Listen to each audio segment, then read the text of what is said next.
मध्य प्रदेश विधानसभा सत्र विपक्ष के हंगामे के बीच 13 मार्च तक स्थगित कर दिया है। विधानसभा अध्यक्ष गिरीश गौतम ने मीडिया से चर्चा करते हुए कहा कि सदन में सदस्यों को मर्यादा में बोलना चाहिए।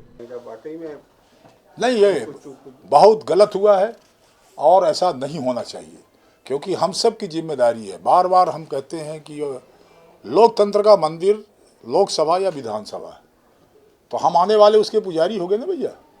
तो पुजारी से अपेक्षा तो यही होती है कि मंदिर की प्रतिष्ठा को बनाए रखे, उसकी विश्वसनीयता को बनाए रखे, उसमें किसी तरह का आघात नहीं लगने दे। हमको तो ये सबको प्रयास करना पड़ेगा। सर, बंटवारे की निलंबन की बात, तो क्या विधानसभा किसी माननीय सदस्य के उस पर चलेगी? तो फिर हमको क्यों बैठाया गया है? माने जो सदस्य चाहेगा वो होगा, वो कहेगा कि नहीं आसंदी कुछ भी आदेश करे हमको नहीं पालन करना उसका। तो विधानसभा इसमें चलेगी क्या, या संसद इसमें चलेगी क्या? और भाई आपके पास दूसरे स्तर है। यदि हम ऐसा लगता हो आपको कि विधानसभा के भीतर आपकी बात को नहीं सुना जा रहा, तो उसके तरीके हैं। गर्भ की आप आते कि नहीं आते हैं? आकर के वहाँ नारा आप तो लगा रहे थे नारा ना, गर्भ के भीतर नारा मेरे खिलाफ भी लगा रहे थे, सरकार के खिलाफ भी लगा रहे थे, सबके खिलाफ लगा रहे थे। अब वो नारा लगा रहे थे तो मैंने बल्कि यही आग्रह किया उनसे कि भाई आप यहाँ नारा लगा रहे बेकार में थक रहे हो, अपने सीट से लगाओगे तो कम से कम रिकॉर्ड में होगा। यहाँ बोलने का कोई रिकॉर्ड तो हो नहीं रहा।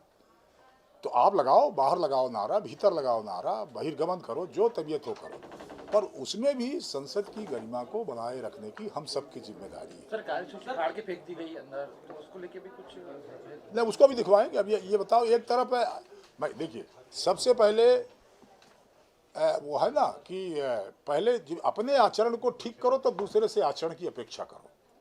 आप यदि कह रहे हैं कि नरोत्तम मिश्रा ने कोई किताब फेंकी, हालांकि जो उनका स्पष्टीकरण हो रहा था ये हो रहा था कि चपरासी खड़ा था तो मैं उसको हटाने के लिए उसको कहा कि एक तरफ जाओ, उनका जो स्पष्टीकरण है।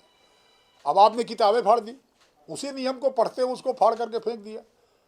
तो एक तरफ उसी के आधार पर कार्रवाई की मांग करे, एक तरफ आप फेंक रहे हो। तो ये मैं ऐसा समझता हूँ कि ये ठीक नहीं है। मुझे ऐसा लगता है कि ठीक नहीं है। इसीलिए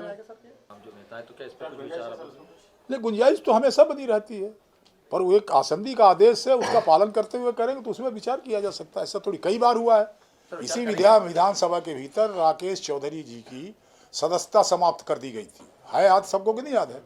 और फिर इसी विधानसभा ने प्रस्ताव करके उनकी सदस्यता को पुनः बहाल कर दिया। इसी विधानसभा के भीतर हुआ। सर, विचार करेंगे उस पर क्या?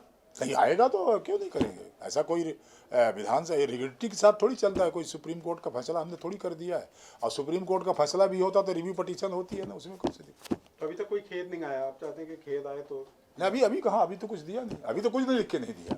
सर, अभी तो जो है आपके सामने कर रहे हैं हमारे। यही चीज है, इसमें एक सवाल जुड़ा हुआ है जो खेद को लेकर आपने कहा था कि आपने खेद प्रकट करने का मौका दिया उनको, लेकिन उन्होंने खेद प्रकट नहीं किया, लिहाजा निलंबन हो गया, या निलंबन किसी और विषय को लेकर हुआ? नहीं, जिस विषय के लिए खेद व्यक्त करने को कहा गया, आप समझ लो, जो विषय था जिस विषय को लेकर के खेद व्यक्त करने के लिए कहा गया, तो आसंदी के आदेश का पालन नहीं किया। और फिर उसमें जब प्रस्ताव उनकी तरफ से आया, संसदीय कार्य मंत्री की तरफ से प्रस्ताव आया, और प्रस्ताव में जब हमने वो कहा कि आप प्रस्ताव के पक्ष में कौन लोग हैं, तो बहुमत के आधार पर प्रस्ताव पारित हुआ तो सदन का हो गया ना, तो सदन ने पास किया ना उसको। सर, अभी अविश्वास प्रस्ताव का क्या स्टेटस, यानी क्या माने इसको, जो सूचना उनकी तरफ से दी गई है? आज की तारीख का नहीं माने।